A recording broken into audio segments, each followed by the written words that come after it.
Welcome to the Deep Wealth Podcast, where you learn how to extract your business and personal deep wealth. I'm your host, Jeffrey Feldberg. This podcast is brought to you by Deep Wealth and the 90-Day Deep Wealth Experience. When it comes to your business deep wealth, your exit or liquidity event is the most important financial decision of your life. But unfortunately, up to 90% of liquidity events fail. Think about all that time and your hard-earned money wasted. Of the quote-unquote successful liquidity events, most business owners leave 50% to over 100% of the deal value in the buyer's pocket and don't even know it. I should know. I said no to a 7-figure offer and yes to mastering the art and the science of a liquidity event. 2 years later, I said yes to a different buyer with a 9-figure deal. Are you thinking about an exit or liquidity event? Don't become a statistic and make the fatal mistake of believing the skills that built your business are the same ones to sell it. After all, how can you master something you've never done before? Let the 90-Day Deep Wealth Experience and the 9-step roadmap of preparation help you capture the best deal instead of any deal. At the end of this episode, take a moment and hear from business owners like you who went through the Deep Wealth Experience. As a Forbes Best-in-State Wealth Advisor for multiple years running, Bryan Sweet has been on the mission to help people live their retirement dreams since the start of his career in financial services back in 1979. It's because of this that he created his proprietary The Dream Architect, which not only helps his clients maximize their distribution planning in retirement, but also helps them strive for and accomplish their biggest dreams. With Bryan's vast industry experience, he has also partnered in multiple entities, including Ultimate Advisor Coaching and the Elite Wealth Advisor Symposium, which both support high-performing financial advisors across the United States in the growth and scaling of their businesses. He and his partners do this through teachings on team engagement, marketing, automation, best practices, and all that it takes to build a high-class and scalable advisory practice. The bottom line is that Bryan thrives on helping others experience the growth and freedom that he has created in building a world-class financial services practice, all while living the life of his dreams. Welcome to the Deep Wealth Podcast, and we have a friend of the Deep Wealth community who's back with us, and not just any friend, a wealth advisor extraordinaire, a thought leader, someone who's really making a difference out there. So Bryan, welcome back to the Deep Wealth Podcast.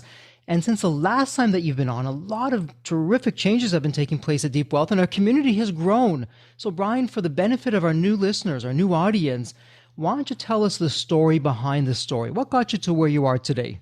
First of all, Jeffrey, thanks for having me back. It's always great to spend some time with you. The story behind the story. Well, I've been fortunate enough to be in this amazing industry for 43 years. Wow. And one of the things that I had seen over the last 43 years is irregardless of the wealth we could help clients create, 4 other problems or things happened that continually popped up that I couldn't help clients with.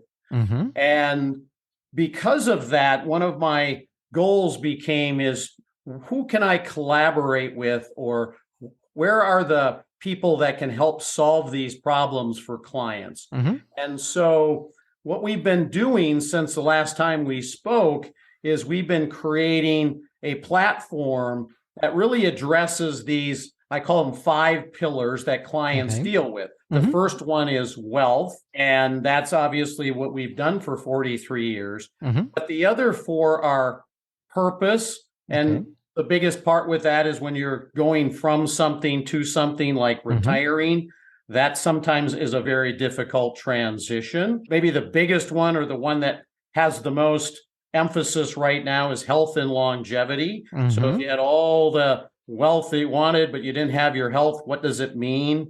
And my favorite saying on that is, he who has his health has 1,000 wishes, and he who doesn't has one.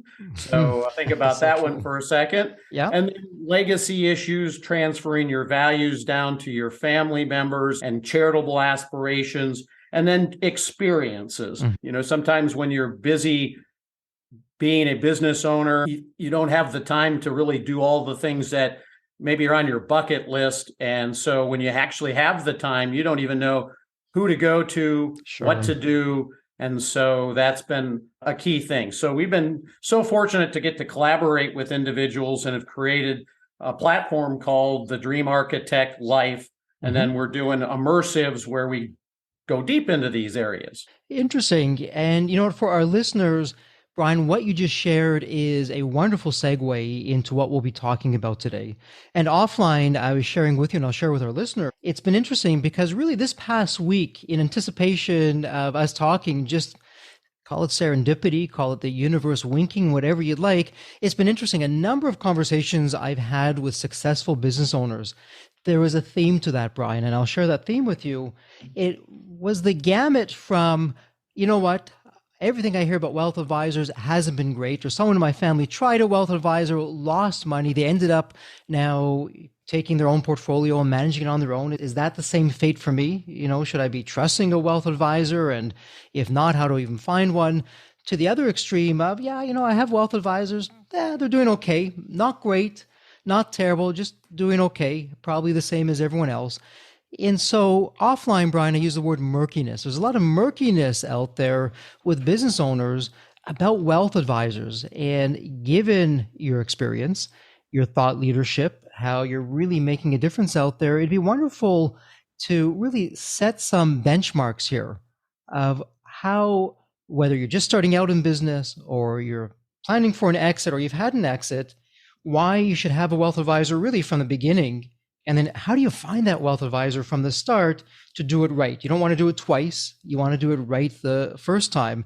So what do you think of that theme for us to start diving into and picking off those myths one at a time?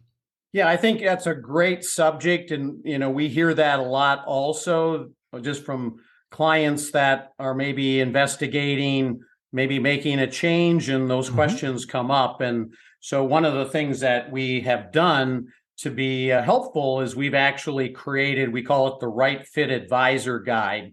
So, if somebody just wanted a platform of what things should I be looking for, this is just a few things that, at least this is my personal opinion on things that are important. And I think, before we maybe get a little more in depth, I think the right advisor is really going to be a person that can help you define what your definition of success is. Okay. And not necessarily by the returns that they get you, but by the goals and dreams that you have for yourself and your family. So the thing with returns is that can't be controlled, but your focus on what you value the most absolutely can be controlled.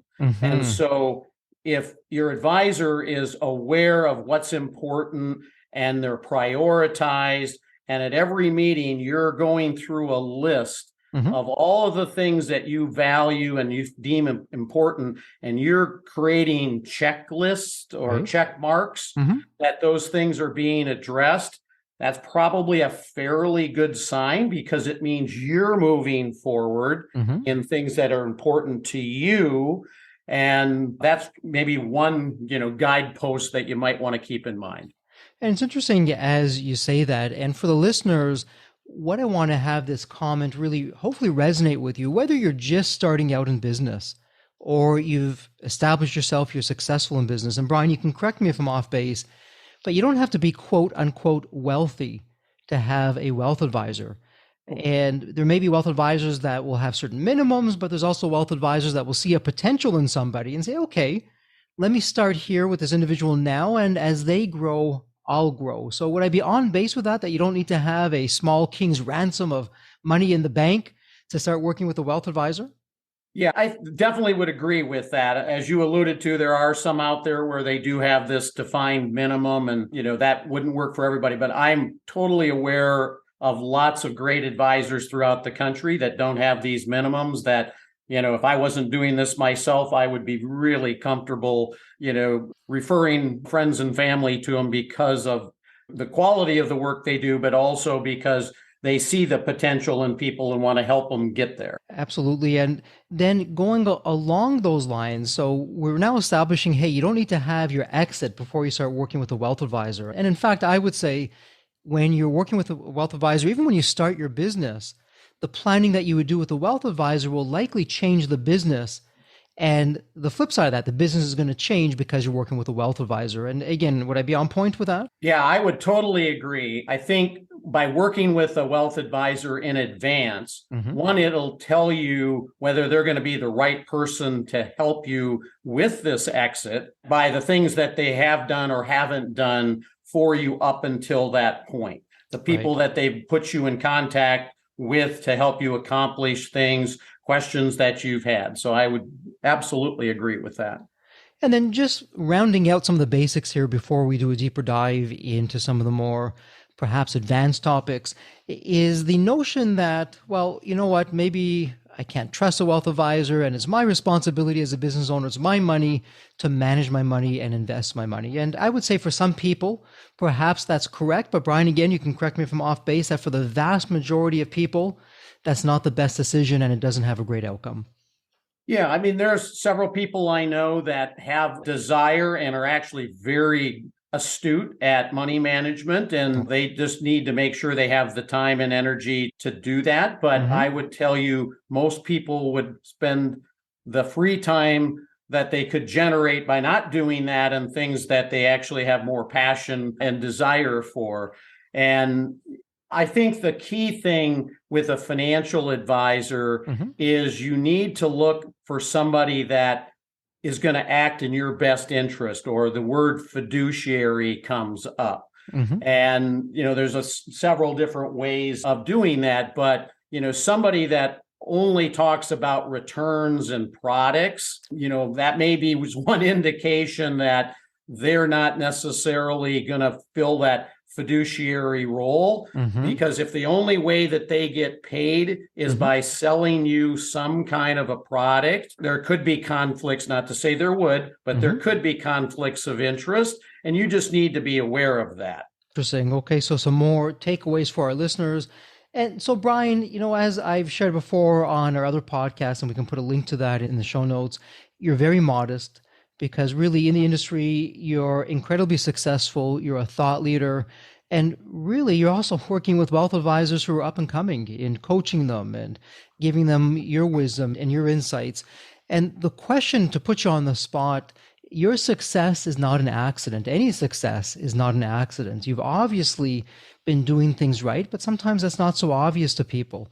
So whether someone's with a wealth advisor now, or if someone's thinking about switching to a different wealth advisor, or someone's saying, hey, I don't even have a wealth advisor, I want to find one and begin to work with one, how do we know, or what should we be looking for to get the right wealth advisor, the one that's going to really be our advocate and do the right things for us? Well, I think a couple of things come to mind. One, I mentioned you want to try and work with somebody that's listed as a fiduciary. And there are several different ways, but typically somebody that's a chartered financial planner is somebody that probably is a fiduciary, that's a CFP designation. One of the questions you should ask is, are they a fiduciary? Because in the ADV, which is the document that we have that kind of describes what we do, it basically spells that out. And if the advisor says they are a fiduciary, that means they're going to act in your best interest.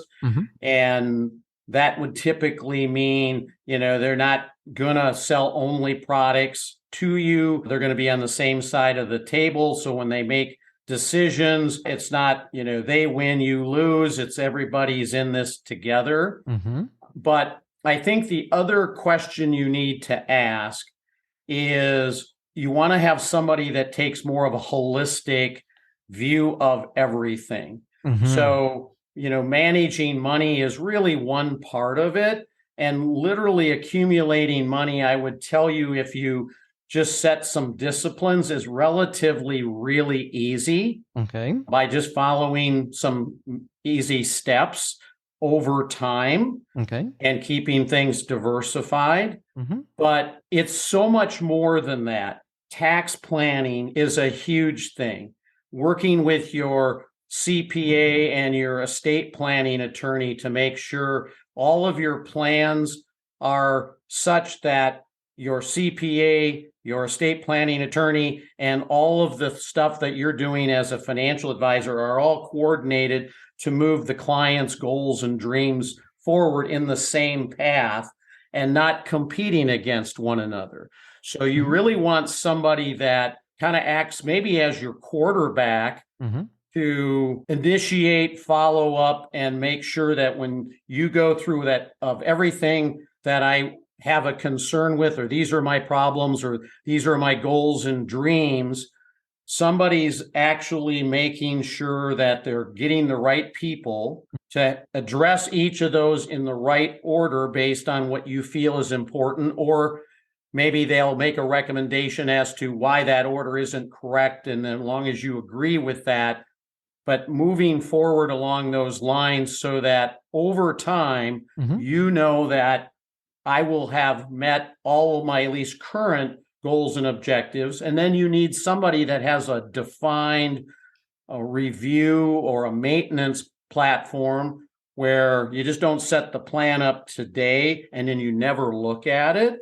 You want somebody that's getting together with you and saying, has anything changed? Or, hey, did you know that the markets or the laws changed and we need to go from A to B so that you stay on the path that you said was important. So I could probably continue to go, but those are the top things that come to mind. Well, it's interesting. You started off with an interesting word that you don't really hear in a financial sense. You said holistic. And then if I take that word, even how we started our talk today, you really spoke about the different pillars, from wealth to purpose to health to legacy to experiences. And again, that's very different, at least for me, as I hear you talk about that, particularly from a wealth advisor. So I'm going to take a guess here. And again, you can validate that. Again, you didn't just create that out of the blue. You must have found a gap in the marketplace, even a gap with what was going on with your client base. So why bring a holistic view for wealth planning to your clients? What was going on or not happening that you said, you know what? This is very much needed. Let's be the thought leader here. Let's do this. Yeah, well, great question. I think what it was, and I wish I would have actually taken action even sooner, but I guess now is better than never.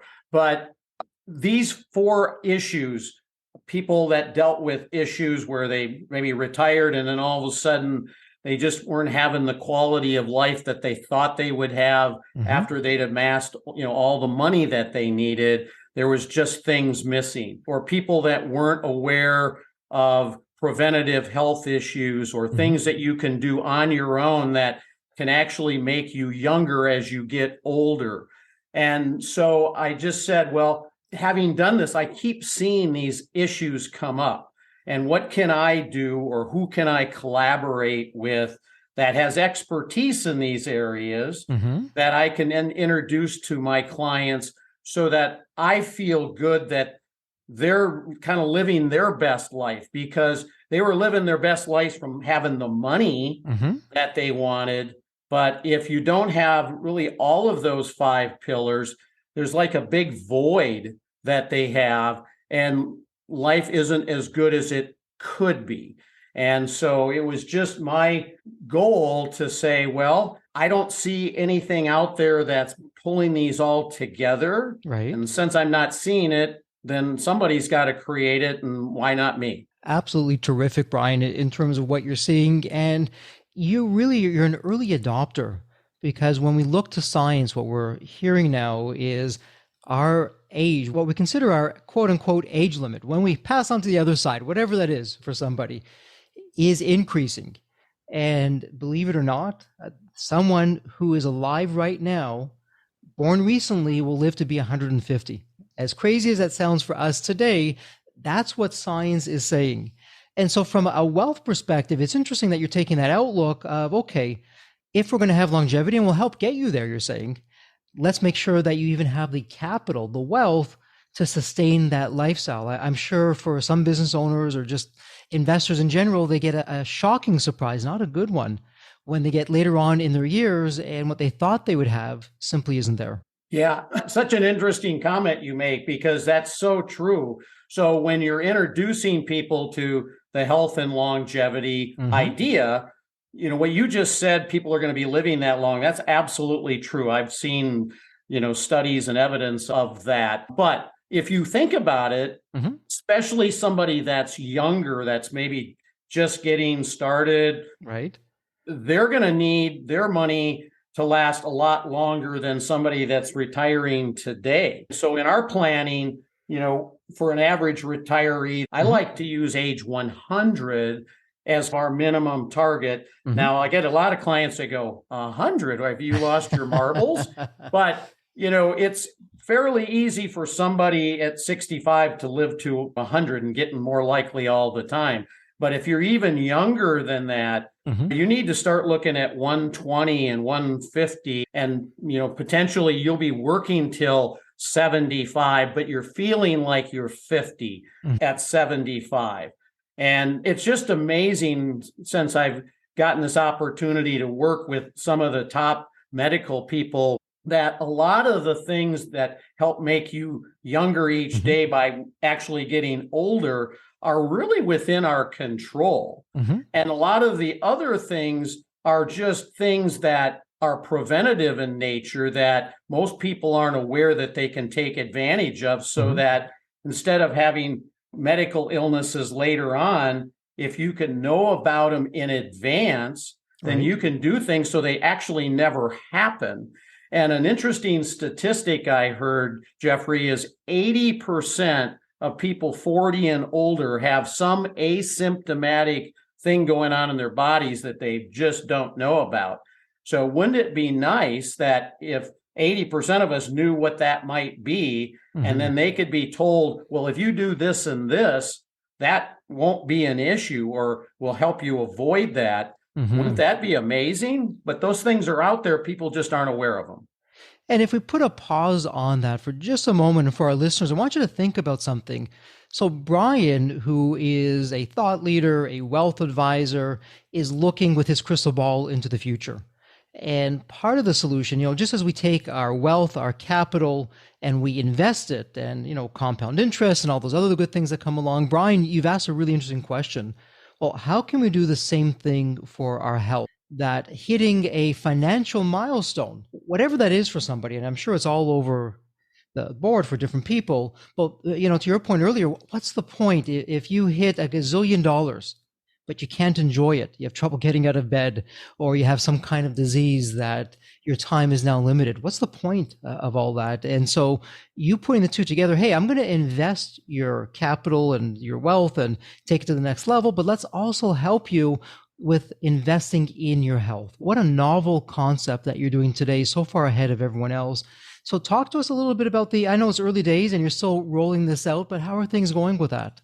Actually, it's really exciting. We've got this 2.5-day immersive coming up early in 2023, and we've got all of the agenda set up, and it's just a matter of getting the people there and all the logistics and whatnot. So the first one's going to be really heavy emphasis on health and longevity, just because all the people and clients we've talked to said, of the 4 extra pillars or 5 pillars, including wealth, health and longevity was probably the one that they had the most interest to learn about first. Sure. And so we're going to be allowing our clients, and then I'll tell you another version of this that we came up with, but we'll be having clients and some people that are looking at working with us have the opportunity to go to Dallas, get a full body scan, brain scan. We'll have one of the top longevity doctors there. They'll be discussing the use of peptides, acupuncture. We'll be talking, as you and I did before we got on the podcast today, about things related to sleep.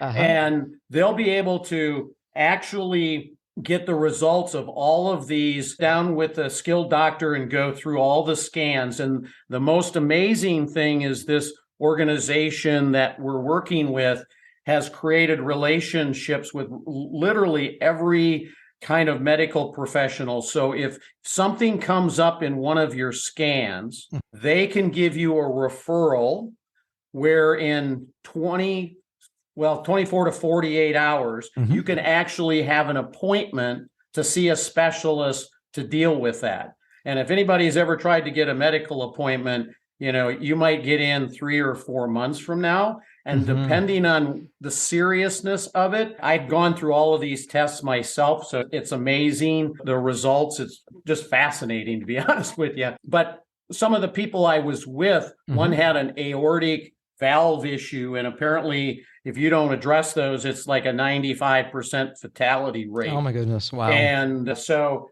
they were able to literally within 2 days at a specialist that deals with those things. So that might be the most interesting thing of all of it, is not only do you get these scans, but if something popped up, you can get to a specialist in a relatively very, very short period of time. So that's been really exciting. And we've got a lot of amazing comments from our clients. And one of the other things that we're doing is, as you alluded to before, I've been very fortunate to be able to help a lot of other financial advisors with a coaching platform that we have. And then there's another platform that we've created for really successful advisors, the kind of top 1% to 3% guys, that we have an invitation only platform. And at that meeting that we're going to have, we're going to be rolling out the ability for those attendees to actually be able to plug into what we're building. Wow. And they will be able to go themselves first to see what the experience is like. And if they like that, they can white label that for their clients and deliver that kind of an experience without really having to go through all the detail and learn all the doctors and create all the relationships. And so I'm excited with that little community to be able to roll that out very soon. Some of the advisors that I'm close friends with that attend that are really excited to being able to participate in that too. So forward thinking. And for our listeners, let me ask you this. When it comes to your wealth advisor, are you with an advisor that is all about the money and that's it? Or are you with an advisor who, like Bryan, is saying, okay, listen, obviously I've got to earn my stripes. If I'm not doing well for you on the financial front, there's nothing more to talk about. But let's assume I am doing well for you on the financial front. Let's now expand that. Let me see how I can take care of you in other ways that perhaps you're not able to do so, or you're not even aware of. Bryan, it's interesting because you and I are both on the same page. Here on the Deep Wealth Podcast, we've also expanded from just business to business and also personal on the health side. As we like to say, the Deep Wealth Podcast, helping you extract your business and personal deep wealth. And we've had doctors on the podcast, and when we speak with them, nothing that most people haven't heard themselves, but it's really the same message. Hey, you know what? We don't have a lot of time. For most patients coming through, maybe 5 minutes, maybe 7 minutes, 15 minutes at the most, and then we need to go on to the next patient. And it's not the doctor's fault. That's just the way the system is. They have really good intentions. They're terrific people. That said, though, we have to be our own advocate, and you're now enabling that through this, I'll call it this concierge type of service that you've built into your platform for your business owners to help them be proactive and do the right things ahead of time so they don't have problems down the road. And it'll be interesting as we continue to go along, as you roll this out, to hear the kinds of results that you're getting. And it sounds like from the early days, everything is sounding very positive. I think what the most satisfying thing will be is when we send a client or literally anybody through this and they find something that they weren't aware of that turned out to be a life-saving thing, just the feeling of helping and joy that you made sure something bad didn't happen in advance will be, I was waiting for that kind of feeling to happen, but sure it'll happen fairly quickly just because so many people don't know things that potentially might happen. And sometimes that's scary, not knowing. I think one of the things that I am doing for the people that are participating is, since I've been through all of this before, I'm making my results available so they can see what they're about to get and try and make it a little less scary, if you will, because it's a little bit of the fear of the unknown. What if I find something? But if you can see what the results will look like and what some of the scans will show from what we've learned is that kind of minimizes the fear factor of why somebody might not want to do it just because they're a little scared. Gee, there might be something going on and I don't know if I want to know. Yeah, you know what? When it comes to health, though, being the proverbial ostrich, your head in the sand is not where you want to be. And as Nope. scary as it may be, ignorance is not bliss, Yeah. particularly when it comes to health and knowing that. And speaking about ignorance not being bliss, it's a terrific segue. So we've talked about the health and you're really opening things up. And again, I'm just pinching myself here. I'm speaking to a successful wealth advisor, but we're talking health, we're talking longevity, unheard of. Back to the financial world for just a moment. Let's talk about expectations and mindset. So as a business owner, I'm working with the wealth advisor. How do I set my expectations? Because for most business owners, when I'm speaking with them, when it comes to wealth advisors, well, Jeffrey, I don't know. I guess I'm doing okay. You know, I speak to my friends, they're with different wealth advisors, and it all seems to be okay. We're all more or less a little bit better, a little bit worse, but more or less on par. How do we really know? How does someone really know, Bryan, if they're with the right wealth advisor? Yeah. And once again, these would be my opinions. So, but I would tell you one of the things that I would not do is compare returns to Mm-hmm. somebody else because the returns that somebody might get may not be the returns that you need to get to meet every goal, objective, thing that you value, whatever your Mm-hmm. dreams are. And so you could end up taking way too much risk when it's not needed. So, in my opinion, Mm-hmm. it's all based on what the client desires, the time frames, the problems that they have that they'd like to eliminate. Mm-hmm. And it's just creating a list of, if anything in the world could be improved and you could accomplish anything or the problems that you're dealing with today, what are those? And that's really what, a holistic fiduciary oriented financial advisor should be doing is solving your problems Mm-hmm.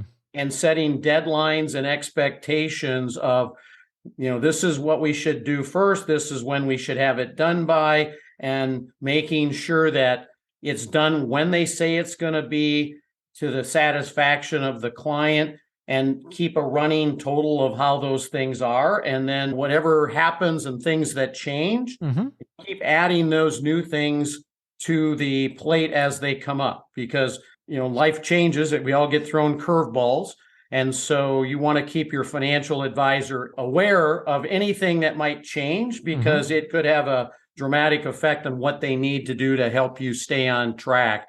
And so it's really just a big communication thing, but it should be all about you as the Mm-hmm. client Mm-hmm. and anything and everything that's important to you.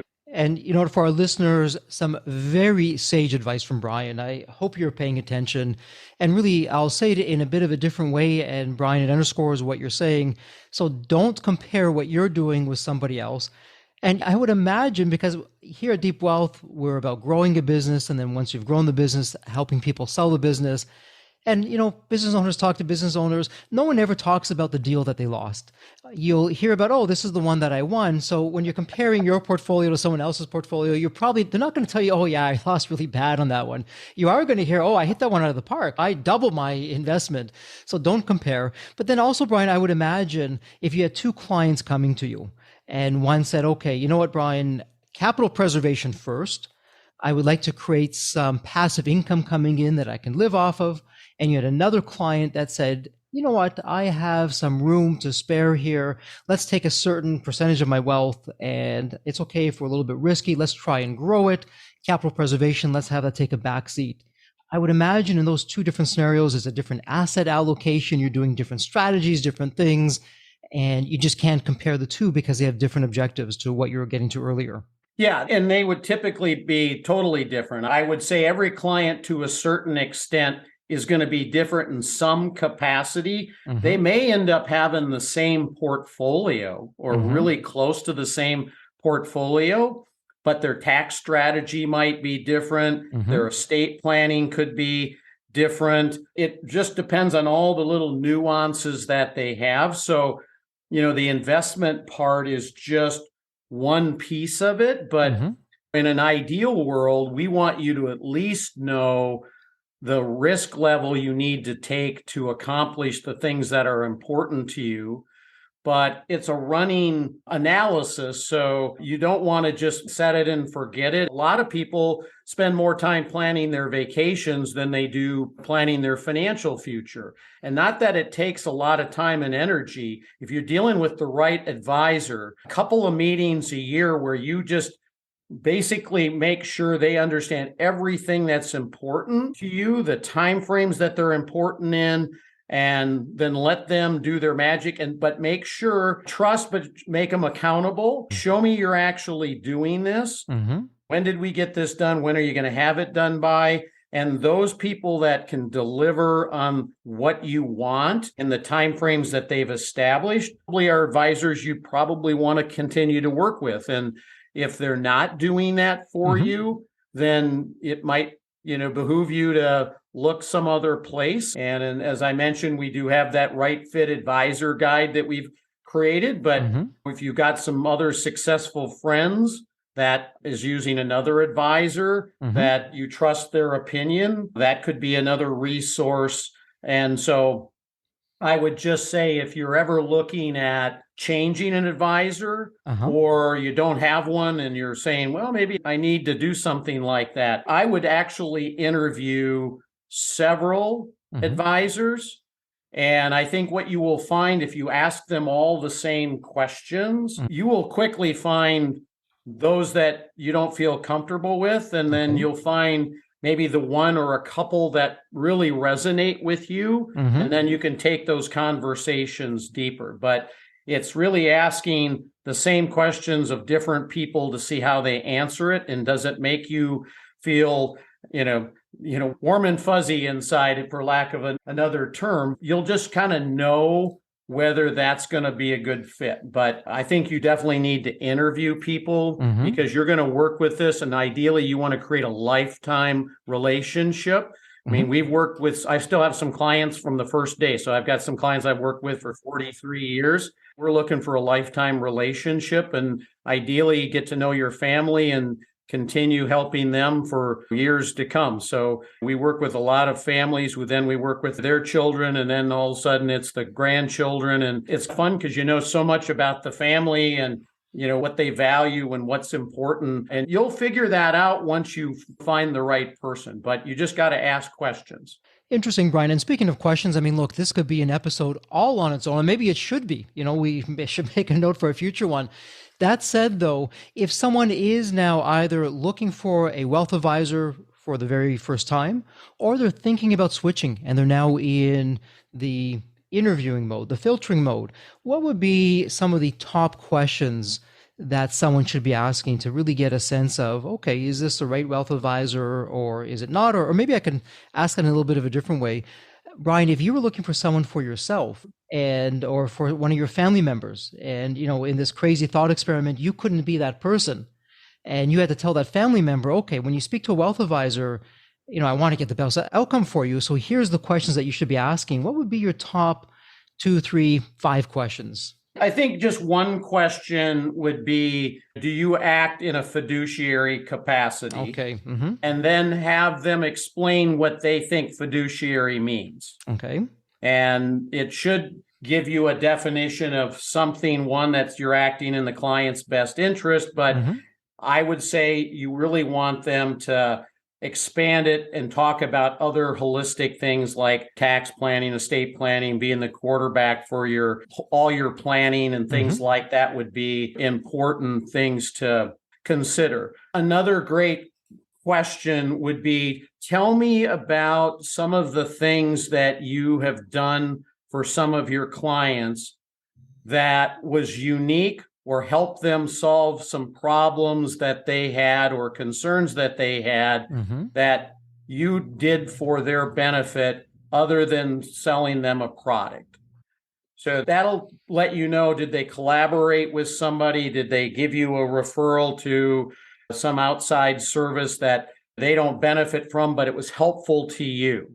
And so the key is you need somebody that's going to help solve your issues. And if you're aware of maybe this is my biggest concern, and the reason I'm hiring a financial advisor is I want to, ABC, whatever that happened to be. I would ask the question, give me some examples, because one of my objectives is to, do ABC. Give me some examples of how you've helped others accomplish that issue in the past and see how they answer it. If you get any hesitation in their response, that's probably not a good thing. That means they've either not done it, or if they have to think about it, they haven't done it very much. And you also want to have somebody that's maybe a little bit of quote unquote expert or more expertise in the area that you need the most help in. Interesting. Some terrific insights there. And I know we could just go on and on with the questions, but certainly some good ones to take away and to think about. And the other thing I wanted to circle back to for just a moment, and then unfortunately we'll have to begin to wrap things up here. But you said something interesting. And again, I don't hear this a lot for many wealth advisors, but I heard it from you. And you said, hey, Jeffrey, yes, I can be the wealth advisor, but I also want to be the quarterback for you. And I want to make sure that you're getting the right advice, whether it be estate planning or tax planning or all these other areas. So Bryan, it, for most people, is something that, I never knew my wealth advisor could do that, or that they should be doing that. Can you talk to us briefly? Why is that important, and how do you specifically do it with your clients? Well, yeah, I think it's extremely important, because if somebody's not monitoring that aspect, then you could have one avenue that's taking a left turn when everybody else is going right, and absolutely throw off the planning that needs to be done to have it done effectively. So how we handle it is, the first conversation that we have with any new client is we find out if they're working with a CPA or their legal team, and we get their names. And then as soon as they become a client, we reach out to the CPA and or the estate planning attorney, or both if they have those, and simply let them know we are working with Mr. and Mrs. Client. These are the concerns that you're probably aware of that they have. And we would like to know anything that you may have done on their behalves. And in an ideal world, we would love to have a group meeting where we can discuss things that should be done collaboratively to move them forward to accomplish where the objectives are. So a lot of times we will meet with just the CPA and the estate planning attorney ourselves and not get the client involved. Sometimes the client is part of those meetings. It depends on, what the nature of the visit is about. It's just somebody needs to be the guy that's responsible that things are moving forward and they're actually getting done. And because sometimes you can't move forward on some legal document until maybe some accounting thing got done. And at least in my area, have found that the ball can get dropped pretty easily, and then things don't get done. And some of these things are so essential, like accounting things. There's deadlines, like December 31st, for example. If you don't get something done, you missed deductions or whatever. Some estate planning things, you don't have it done and somebody unfortunately dies, there could be a mess. I like to take the responsibility of the follow-up, because I know I will move it forward, or my team will move it forward. I'm not so sure if we don't take control, does it get done? So I would rather take that responsibility, because then I know the time frames. We've got a whole process on when things get followed up on, and I know this will be done. And in an ideal world, the other advisors that you're working with get their things done on a timely basis. And if you find that they're not, cooperating, or they don't have the knowledge and skills that help, we will be proactive in letting our clients know that you might want to, take a look at another CPA, because here's some of the issues that we're seeing, and you probably don't want to see those kinds of things. So we are those purveyors of good or bad news when that needs to be addressed also. And what's interesting, Bryan, with that is there's some symmetry here, because you use the word, again, holistic, when it came to helping on the health front, which leads nicely into experiences and legacy of your 5-pillar platform, but also holistic back to the financial side of, okay, it's not just us that needs to be involved here. We have to have tax planning and accountants and this and that. And it sounds like you're steering your clients in the right direction, making sure things are getting done and helping them find the right advisors. And so for our listeners, the takeaway for you is the right wealth advisor. Look to Bryan really as a gold standard here. And what he's doing is not just himself. He'll introduce you to the team members that you need that perhaps you're not working with, or if you need to upgrade, he'll help you with that as well. And then from the financial world to the health world, doing something similar in terms of ensuring that you're here a long time to enjoy the fruits of your labor and the success that you've achieved with Bryan and, on the wealth advising front. Well, Bryan, this is a terrific segue. And, you and I have done this once before. We'll do it again. Maybe you'll give the same answer with a thought experiment. Maybe it'll be different. But it's a tradition here on the Deep Wealth Podcast where every guest have the privilege and honor of asking this question. So as a refresher, I want you to think back to the future. And you have that magical DeLorean car, which will take you to any point in time. And so, Bryan, it's now tomorrow morning. And you look outside your window.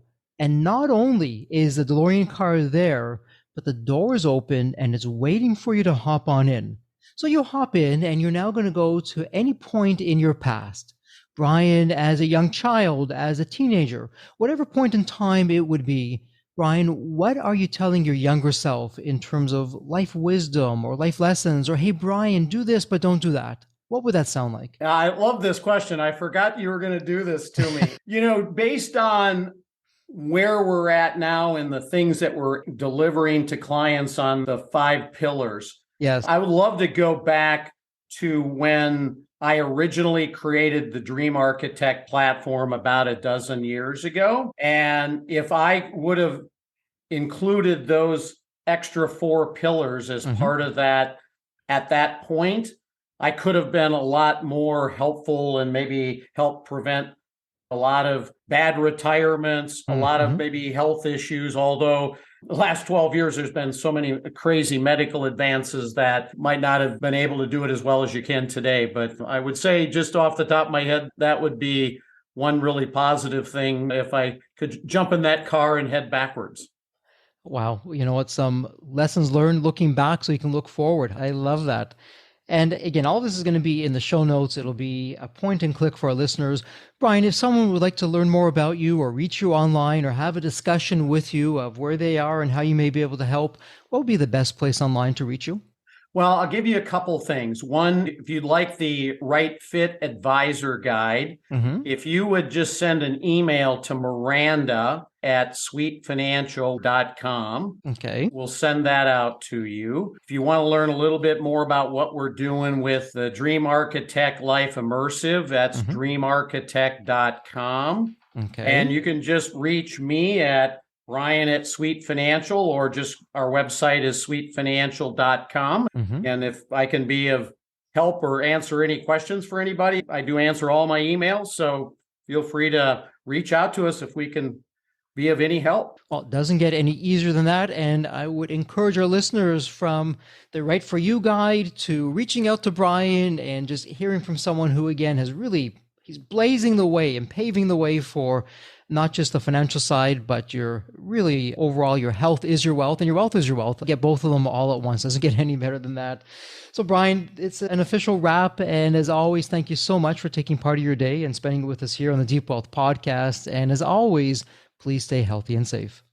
Well, appreciate your having me. And it's such a treat to get to chat with you periodically. And I love where you're taking the Deep Wealth Podcast and all the things that you're doing for your clients. Keep up the good work. The Deep Wealth experience was definitely a game changer for me. This course is one of the best investments you will ever make, because you will get an ROI of 100 times that. Anybody who doesn't go through it will lose millions. If you don't have time for this program, you'll never have time for a successful liquidity. I mean, it was the best value of any business course I've ever taken. The money was very well spent. Compared to when we first began, today I feel better prepared, but in some respects, maybe less prepared, not because of the course, but because the course brought to light so many things that I thought we were on top of that we need to fix. I 100% believe there's never a great time for a business owner to allocate extra hours into his or her week or day. So it's an investment that will yield results today. I thought I will reap the benefit of this program in 3 to 5 years down the road. But as soon as I stepped forward into the program, my mind changed immediately. There was so much value in the experience that the time I invested paid back so much for the energy that was expended. The Deep Wealth experience compared to other programs is the top. What we learned is very practical. Sometimes you learn stuff that is great to learn, but you never use it. The stuff we learned from Deep Wealth experience, I believe it's going to benefit us both.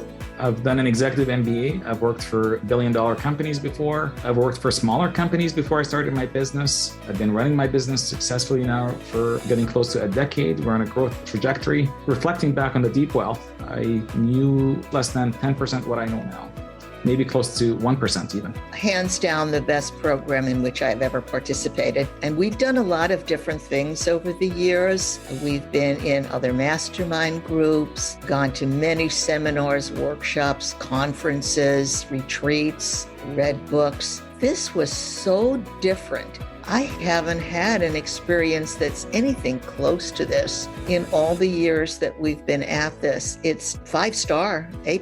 I would highly recommend it to any super busy business owner out there. And Deep Wealth is an accurate name for it. This program leads to deeper wealth and happier wealth, not just deeper wealth. I don't think there's a dollar value that could be associated with such an experience and knowledge that could be applied today and forever.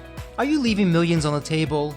Please visit www.deepwealth.com/success to learn more. If you're not on my email list, you'll want to be. Sign up at www.deepwealth.com/podcast. And if you enjoyed this episode, if it added value, if you walked away with some new insights and strategies, please leave a review on your favorite podcast channel. Reviews help us reach new listeners, grow the show, and continue to create content that you'll enjoy. And as we wrap up this episode, as always, please stay healthy and safe.